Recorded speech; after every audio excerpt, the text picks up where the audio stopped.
Jimmy Carafano. Jim Carafano. And coming up at 8:20. There is something that you can do, you personally as an individual, to make the world safer for your children and your grandchildren. And that is listen to Almond in the Morning. Yeah, coming up at 8:20, we'll break down the brand new voter categories we've experienced in just one morning here. But in the meantime, there's Jimmy Carafano, and wow, so we bombed Yemen, huh? Oh, I didn't hit the line. Hello. Good morning. So there's a civil war going on in Yemen. One of the groups that's involved in the civil war are called the Houthis. And what's significant is the Houthis are backed by the Iranians. And since we've made this great deal with Iran and they're flush with cash, what the Iranians have done is flooded a lot more money to the Houthis, and the civil war has really heated up. Part of what we gave them was some anti-ship missiles, and so they actually fired at U.S. ships. And then the second time, the U.S. ships actually fired back. And here's the deal. Now the Iranians are sending warships to Yemen, so this is going to get much more interesting. Yeah, well, it was pleasant to see all the smoldering ruins there in Yemen. I didn't even know they had all that facility there. What, do they have, some kind of radar facility or something? Right. So in order to shoot these missiles long range, you have to have something to guide them. So you need basically a radar, right, which spots the target, and then the radar transmits the targeting information to the missile, so the missile can find the ship. And it's a lot, cheaper and easier to put the radar on the ground than try to squeeze it down and stick it in the missile, right? So particularly at these long ranges. So for these anti-ship missiles or anti-ballistic missiles to be effective, you need radars to kind of find the thing that you're shooting at. So, and since the radar is sending out this giant signal, when you want to shoot back, that's the easiest thing to shoot at because those are the easiest thing to find. The missile thing, you fire the missile, and then if it's a mobile launcher, it can just go off someplace else, so you can fire back with the missile was fired from, but you're just going to hit a piece of dirt. But the radar, once the radar lights up, right, it starts emitting, it basically is like a big thing that says "shoot me," right? So and what we fired back with is cruise missiles. But here's the problem with everything Obama does in foreign policy, and this is just another example. He is so risk averse that it's always tit for tat, and the problem is where does it end? And we never kind of jump ahead of the bad guys, and get out in front of them. And this is what's happening in ISIS. We're working on, reducing ISIS's control in Iraq. ISIS has already moved on a strategy of how are they going to stay in the game after they leave Mosul. What are they going to do next? And in a sense, we're always kind of, it sounds trite, but with Obama, it's absolutely true. Is we're always kind of fighting the last war with these guys.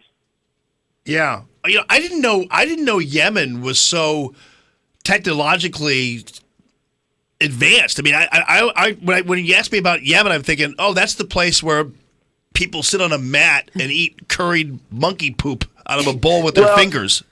Here's the deal. For a lot of these very, very sophisticated weapons, you don't have to be a rocket scientist to operate them. I mean, yeah.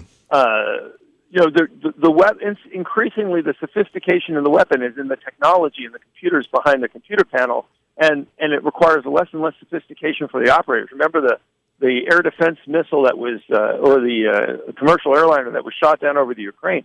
I mean, what the Russians basically did is they gave these guys the weapon, apparently, and then they went out there, set it up, and fired, right? So you don't have to be, this, super scientist to operate these weapons. The other thing, and here's the part that we don't know, I mean, this is where you get into intelligence and covert things and everything else, is sometimes when people give weapons, they send people along to tell them how to do it or even how to operate them, right? So I can't guarantee for you, for example, that the guy that shot down the commercial airliner in the Ukraine wasn't a Russian military guy just wearing civilian clothes. I don't know that. I can't guarantee that the guy that's fired the missile at the United States wasn't an Iranian advisor that was either operating it or supervising. We don't know these things. During the Korean War, for example, when we were fighting the North Korean MiGs over North Korea, some of those planes had Russian pilots in them. Oh, so so there's a lot that maybe on an unclassified level we don't know about the extent of the Iranian engagement in the Yemeni civil war. But it's a big deal because Yemen is connected to Saudi Arabia, so this is basically a proxy war between the Saudis and the Iranians. Oh. You have both ISIS and Al Qaeda trying to get a foothold in Yemen. It's a real mess.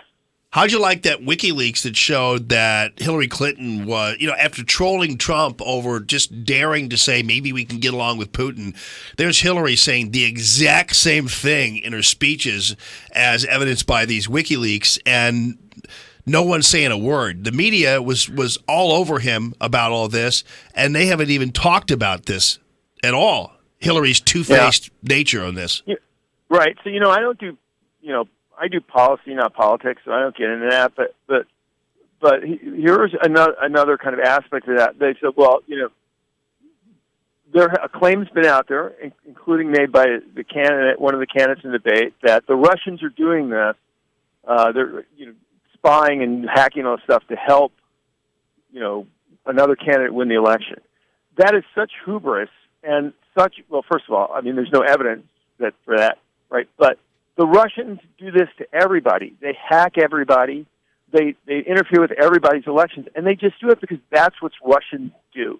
They're trying to disrupt the other side and add confusion. It's not really about that they think they're going to get somebody elected or not elected. It's just about showing that they can jab the other side. And when people, basically say, well, we just have to figure out how to get along with the Russians no matter which candidate there are, that's you're just feeding kind of into this Russian paranoia. I mean, look, the honest answer is regardless of who the next president of the United States is, if they don't show a tough face to Putin, then they're going to get rolled. And I do think that this is something that people could debate. I mean, the reality is as much as anybody that's been in the Obama administration for the last 8 years want to talk tough, like, yeah, well, we'll be tough with the Russians. The track record of the last 8 years, including the 4 years that Hillary Clinton was Secretary of State, they caved to the Russians again and again and again and again. And there's a difference between saying, I don't want to start out having World War III with the Russians, right? And here to me is the thing: is as long as you're putting America's interests first, and you're being tough with the Russians, you're going to come out okay. Yeah. I mean, that's the right formula, regardless who the president is. It sounds like that's what Trump's formula is. So I don't know. We'll see. I don't do politics. I know. You that? just do policy. I know. All right, Jimmy. Listen. Have a great weekend, buddy. Can I tell you have 10 seconds? Can I tell you what I'm doing? Yeah. I am standing in the middle of the Virginia Military Institute. Oh, wow. In Lexington, Virginia, which is where George C. Marshall graduated from. And we have a program called the George C. Marshall Fellows. We have young professionals, and we work with them in a year trying to get them ready to be the next George C. Marshall. And we come down here, and every year we do a simulation with the cadets from VMI, and we put our fellows together with the cadets, and they try to negotiate the end of World War II. So we have a Russia team, wow, U.S. team, and a Britain team, and like somebody is Roosevelt, and somebody's Churchill, and somebody's Stalin, and they go at it, and they try to negotiate all the big issues. That is so cool. So, are you going to be tweeting about that this weekend, or what are you doing? I'm not tweeting these days. I'll after the election, I'll start tweeting, and writing, and stuff again. Oh, I'm just watching. We miss you. I think it's because you're afraid to tweet that picture out with you and Ronald McDonald again because of all the clown scares going on. So, all right, buddy. At JJ Carafano, Heritage Song. Have fun down there in beautiful Virginia, buddy. Appreciate it.